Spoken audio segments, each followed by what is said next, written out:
Attention à la consommation des boissons frélatées, il faut s'en méfier car elles vous consument à petit feu. De fabrication locale ou importée, ces boissons à la consonance vulgaire comme le choro vous exposent aux maladies cardiovasculaires.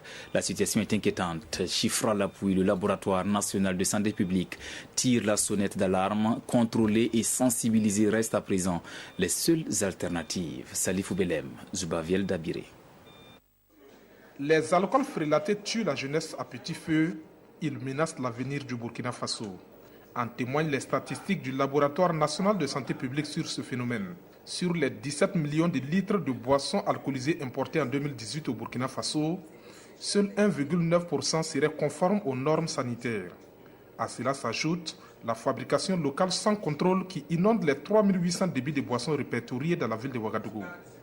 La consommation de ces substances pose donc un problème de santé publique selon les spécialistes. Il faut agir. L'alcool est à l'origine de cirrhose et de cancer du foie.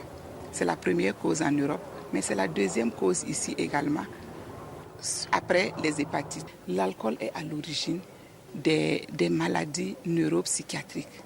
Et pour sauver ces millions de consommateurs, le ministère en charge du commerce se veut solidaire de cette lutte avec ces mesures conservatoires prises en septembre dernier. Aujourd'hui, plus de 1000 barriques de 200 litres, vous pouvez imaginer effectivement, donc en termes de contenu de boissons effectivement ont été saisies, pas plus qu'il y a quelques jours avec une synergie parfaite avec la douane.